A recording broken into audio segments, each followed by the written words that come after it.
All right. There's seats. Come on in, get settled. Don't be shy. Good Don't be seats up shy. front. Yeah. We're going to spice up your marketing. Eric and I are going to provide you Experian's recipe for success.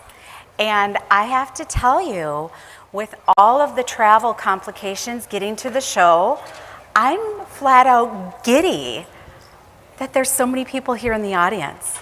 I mean, It's pretty good. plane, how many people here had a flight delay or cancellation? Yeah, almost everybody. Yeah, how many people ended up driving in? Oh, just Yes, painful. Yes.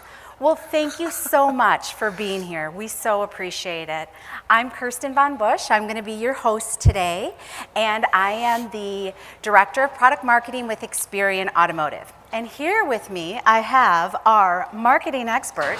He didn't know I was going to give the big Yeah, I van a don't like wave, this. but This is it's impressive, isn't Bad it? enough having to stand up here and be on a stage. This is Eric Yermstead, and Eric is the Vice President of Product Management for Experian, and he and his team focus on a lot of different things. One of their areas of expertise, though, is marketing solutions, marketing data, and that's what we're going to chat about. So, before we get into all the really good stuff, there's a word from the lawyers, okay? So I have to quickly cover off on this. It's small print. Let me give you the short story. It's basically saying that, you know what, the opinions, the information that we are about to share is ours, and ours alone. It is Experian's, it is Eric's, it is mine. It is not NADA's, it is not intended to be an endorsement. You can read all the details, but that is the short story, okay? So on with then our opinions on the topic.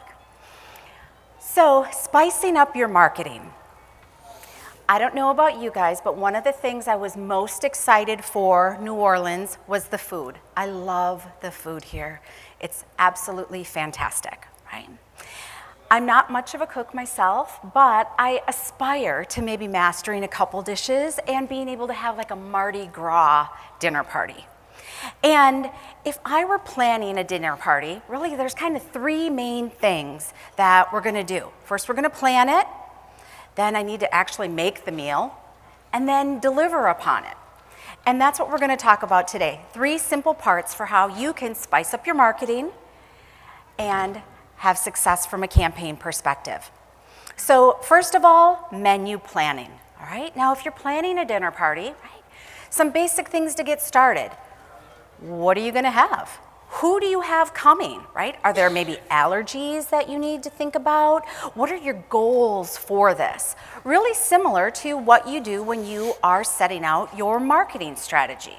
So Eric, talk to us a little bit more about, from a marketing strategy perspective, what you can do to plan that out.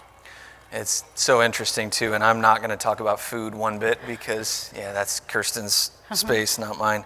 Although I did have grits for breakfast this morning, so I suppose that is off to the right start, right? Yes. No, so as it relates to marketing and data and a lot of the work we do, we get approached a lot of the time with people coming in a lot further downstream than where we like to start. So people come in asking us specifically about certain kinds of data, things we can do with it, all those things. Step one, though, is understanding the problem you're trying to solve. What are you trying to do? Are you trying to get more customers in for service? Is it sales? Is it conquest? Is it loyalty? Start there on the problem you're trying to solve. Even with our own sales folks on our side, quite frankly, a lot of them go straight to the things that we can do without fully understanding the problem that we're trying to solve. So that's step one. There's your kind of meal planning is what's the problem we're trying to solve for? What are we trying to, I guess, eat, I guess would be the So we analogy set our there. menu. We set our menu. There you go. I love a theme. I am sticking with the theme. We have our menu. Our menu is set. So what do we do next? Well, we got to go shopping, right? So you have your menu, you know what you want to make, you know who's coming, you know what the theme is. What about your ingredients? Okay, so you have your shopping list. Now, from an ingredient perspective, quality ingredients are so important, right? Especially when you're just setting out a marketing strategy and campaign. The same thing, quality matters. So everybody, like farm to table is really popular, right? The price point certainly reflects that because of those quality ingredients. So as an original source compiler, we have really quality data ingredients. So Eric, talk a little bit more just about what that means as an original source compiler. How is that perhaps different, and how does that impact the quality of data? Well, I mean, it's pretty simple. You want to cook with quality ingredients. Yes. I'm doing a really good job with this. But basically, if the data starts out wrong, it's never going to be right. In fact, one of the things we talked with our teams as we were training, as we were coming down here, I kind of asked them the question, how often are our customers' data files and sources wrong, or where we need to make changes and updates to it? And there's one number, if you want to write down a number today, and hopefully our people all have it memorized, 61% of the time. So 61 is the number, or the percentage of the time where you've got your data, whether you're a dealer, an agency, a CDP, a clean room, wherever you're at in the ecosystem, effectively, on average, what we see is over half the time, about 61% of the time, there are things that are either incorrect, outdated, or wrong with the data. So step one is really making sure that everything is right. Once you get everything right, then you can start kind of working from there and executing on the problem you're trying to solve. But step one is making sure the data is right, and that's, whether it's your own data or you're coming to us or somebody and saying, hey, we're trying to get new customers to our store, or whatever the heck it is, making sure that you're working with right data is step one. Yeah, absolutely. So 61%. I didn't see any surprised looks on anybody's face. Would you say you're experiencing that as well? And we've seen as high as 85, 90% wrong, just depending on how long it's been since anyone's actually taken a look at these things.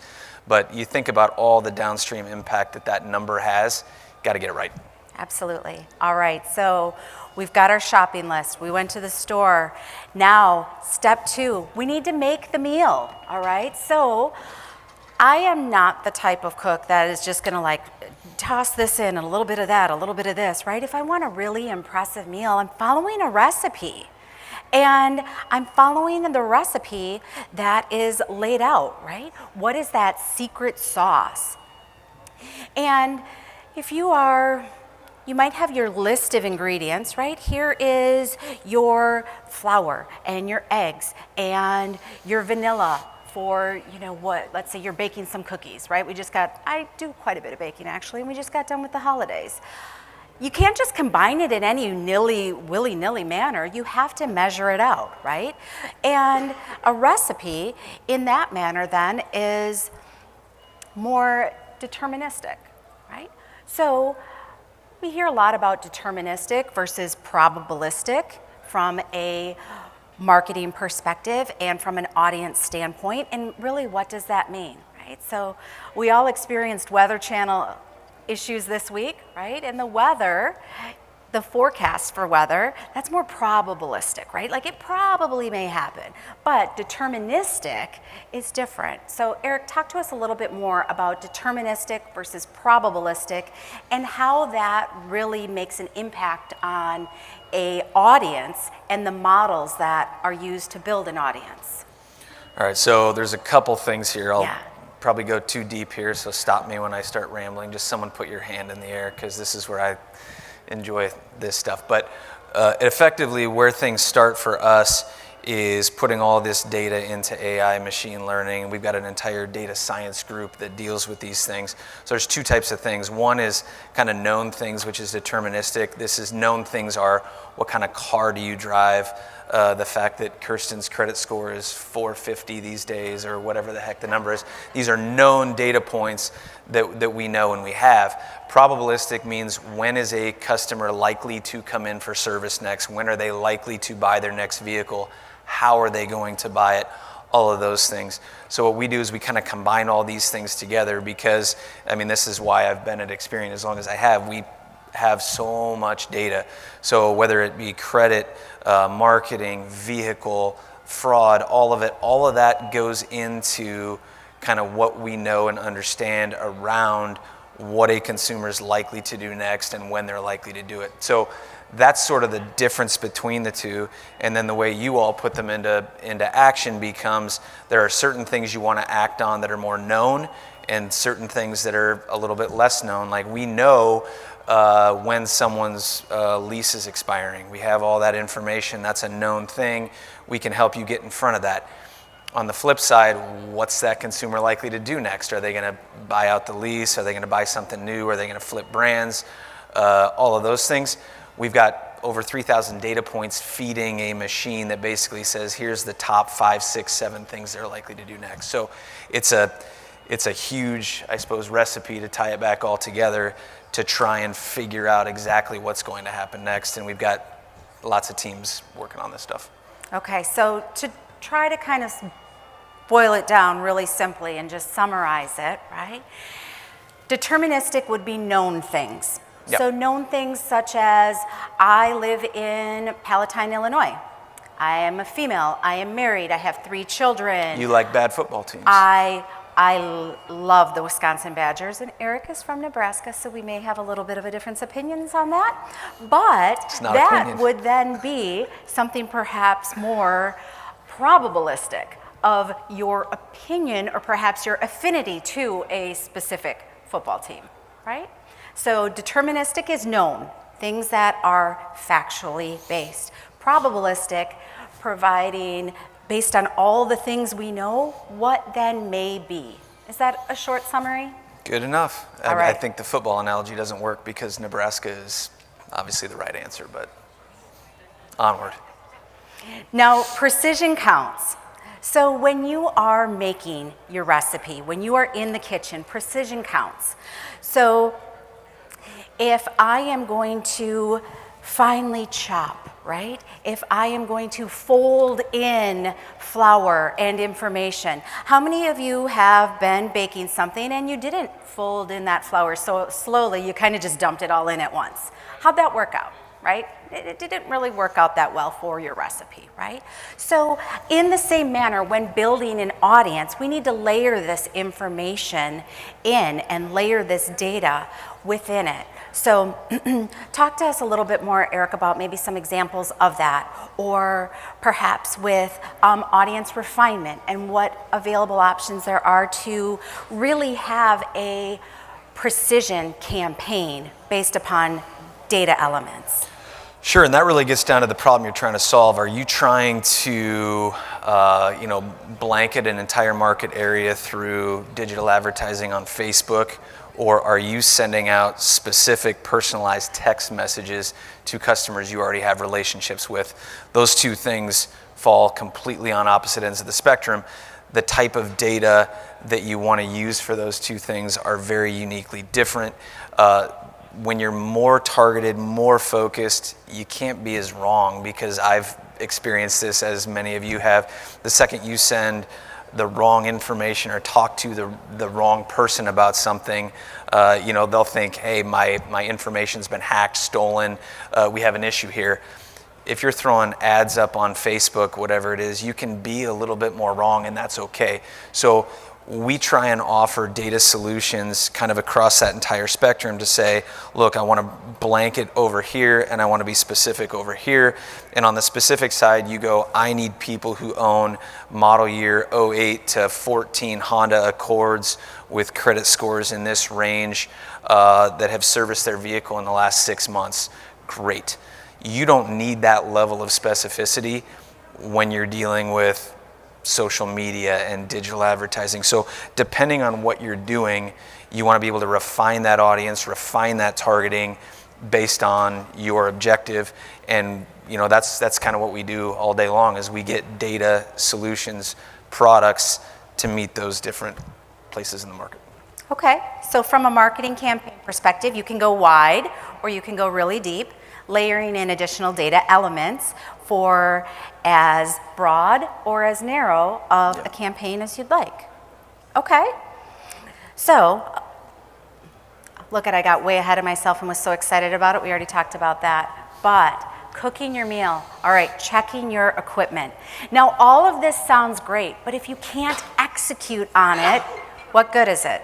You have the greatest ingredients, the best laid plans, fantastic menu, and you go out to your grill and your propane tank is empty. I mean, how many of us has that happened to, right? How are you going to do that if you can't execute on the item? So checking your equipment, making sure everything is right. Really similar in idea and concept to having your marketing strategy, narrowing your focus, you have your goal, you have then your audience that you have identified, but you need to be able to activate it. You have to be able to execute on it. So Eric, talk to us about that. Yeah, and that's a good point, because I think data inherently is always ahead of technology. So if you think about execution of taking all of these amazing data sets and sources that exist, not just from Experian, but everywhere, that's always been ahead of the execution side. So I think the beauty of where our industry is today is we're a lot better at execution. I know some of you in the room, we work together on these things. We're doing things now that we couldn't do even 5 years ago, 3 years ago, with what agencies are doing now, with what CDPs are doing now, the integration of clean room technology. All of that affords us to now take these loyalty audiences and these conquest audiences and actually get them somewhere where they're usable. We've had the data capabilities to do these things forever. It's now to the point where, hey, we can go execute these things. But remember that in your conversations that you have with us or whoever you're working with, to make sure that you have a plan for that execution, because we have it happen all the time where we have great conversations around all this fantastic data. Great, that's the easy sell, but what can you actually do with it? Don't get shiny object into, hey, this is amazing, and then you get the data and you go, oh, I can't execute on it, or I can't follow through on it. Make sure you have a plan for that. That's the kicker here. All right. And taste test as you're going through with your campaign, right? I mean, you're going to test your recipe. You're going to test your meal, right? Like, is it done? Does it need a dash of salt, a pinch of pepper? Did you overcook the chicken, right? So from that perspective. Extra barbecue sauce. Yeah, extra barbecue sauce. Problem solved. How can you then, on the fly, you want to be able to have that flexibility to modify your campaign as it's live as well? So. Yeah, I mean, it's constant measurement, it's constant refinement, and understanding what works and what doesn't. I mean, you go back to, a few minutes ago, we talked about specificity and how you're talking with consumers. It's not going to be perfect every time, and it's going to be really hard to pinpoint the place in the process that it went wrong. And I think what you'll find a lot of the time, and we've all been around this, is nobody wants to take that blame on themselves. It's not my fault, it's their fault, and they'll say, oh, it's somebody else. There are too many variables here to be perfect and to get it right every single time.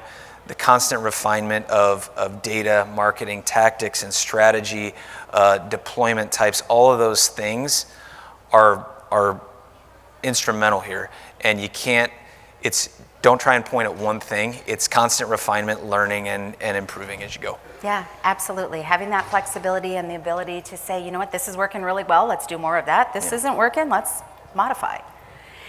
Dinner is served. This is, of course, my favorite part, is you get to eat and enjoy the meal. All the planning comes to this point. But at the end of that, what do we need to do? Well, we need to evaluate what worked, right? What went well? What would we do again? What isn't quite as successful as we wanted it to be? And we would change. So you have to measure the results of your marketing campaign and strategy, right? I mean, just in as simple terms as, did it sell cars, right? I mean, if it was a campaign as a dealership or as an agency executing on for the dealership, did you sell cars? Were they the cars you intended to sell? Were they different cars? Did the audience buy from your competition, right? Looking at all of these different elements and measuring the results of the campaign so you can continue to improve and do better in the future, right? So 3 simple steps, right? Great way to think of it is, first of all, your planning, right? What is the menu? Number 2, that's your goal and your strategy. Second step is your recipe. What is the audience that you're leveraging? How are you building that meal? And then you need to measure the results. You have the meal, what worked well, what perhaps would you change? So we have time for questions. We also have, the ability to have a little flexibility with our schedule over the next 2 days. So please, if you'd like to stop by, we can talk about recipes, we can talk about anything at length. We're at booth 627. And also, if you'd like just some additional information, you're welcome to scan that QR code. So yes, we have a question right here. I do.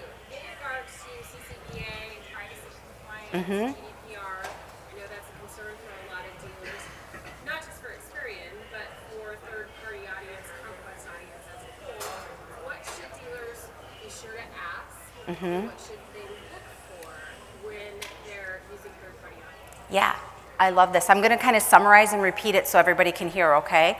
So the question was, what about from a compliance perspective? So with regulations that are in the marketplace today, how as a dealer do you make sure that you are adhering to this from a consumer perspective, from a privacy standpoint? Is that a short summary? Okay. Oh man, what a question. No, It's an ever-changing, constantly evolving thing.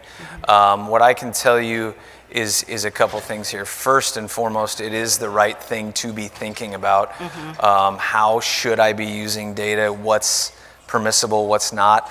And I think the general rule of thumb that I like to give people is, if someone came at you with that kind of message, with that kind of question, forget where the data came from, just you individually. If someone called you and had information about you all of a sudden and was telling you, hey, we saw you surfing on the website yesterday. Well, how did you know I was on the website? Like that's probably something you want to steer clear of. That's just, generally speaking, that's where I start with our customers is, if it feels too creepy, then it probably is. Now, as it relates to getting to the actual legalities around it and making sure you're not doing something impermissible, read the contracts very, very closely. Understand and ask the questions around, where are you sourcing the data from? Is it from third party? Are you aggregating the data yourself, especially on the third party conquest side of the world? Understanding those sources, the permissibility around it, asking a simple question, do consumers opt into this, or is it an opt-out kind of play there? Very drastic differences state by state on the regulations, in terms of some say consumers have to opt in now, some are opt-out. So asking a couple questions there will get you off kind of on the right foot there. And it's for us,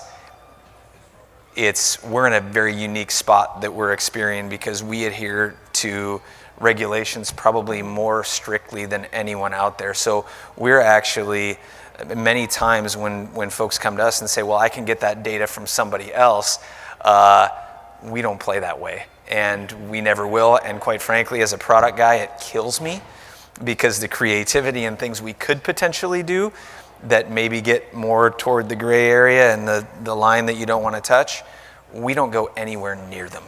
And like I said, there's advantages to that, because it keeps you safe from going in the wrong direction. But there's some out there that will tiptoe that line, and it's asking questions and being very clear about what they have and where they're getting it. Yeah. It's tricky, and we could go into details around the state regulations and which ones are changing if you're interested. Any other questions? No? Okay. We can talk about that all. Yeah, exactly. I don't want to talk about it all day, but we could. Other questions from the audience? No? All right. Well, we have a couple questions we thought you guys might have. We can, how about this one, Eric? Oh. What about... Did I read these? I hope so. Uh-oh. All right. So what about for audience refinement? Maybe if any of the dealers in the audience would be comfortable sharing this. How do you refine your audiences? What have you done in the past, or what are you considering doing in the future? Anything you'd perhaps like to share?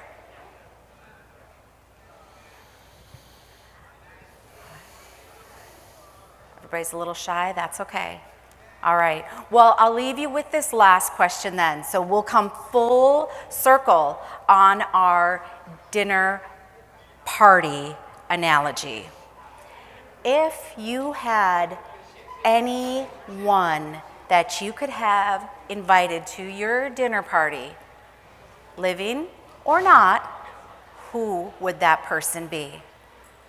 Right? Am I answering this one? Yeah, you have this one. I'll share mine as well. Who would I invite to my dinner party, alive or not? Or not, anyone, yes. Honestly, I'm a big baseball guy, so I would go to, the name that pops into my head right away is Pete Rose, since we just lost Pete Rose. So Okay. I would have someone like Pete Rose in there. I'm always very interested in the mindset that good hitters and pitchers have had over the years. So Okay. he's one that, and Tony Gwynn would definitely be on that list since we're talking, and Kirby Puckett. I'm a huge Twins fan, I guess. My dinner table is going to get packed with dead baseball players in a hurry. Apparently, are you Yeah. serving hot dogs? Sure. Sounds crowded. It doesn't matter what we're eating if those guys are there. Anybody else want to share? Well, we thank you so much for joining us. And please, if you have additional questions you'd like to chat about, Eric and I are available right now, or please stop by booth 627, reach out to us. We'd love to chat with you further. Oh, mine? Yes. Okay, you're right. Thank you. I'm glad you reminded me. All right, my person. I'm going to work on not being a little sentimental here, okay? I would invite both of my grandmothers. Oh my gosh, there's so many things I wish I would have asked them about and gotten details from them, and My grandma went through my head yeah, briefly there. just to be able to have that one more conversation of oh, Grandma, what about this? So my Grandma Bunny and my Grandma Coy would be invited to my dinner party. Thank you, guys. I kicked out my grandma for Pete Rose, so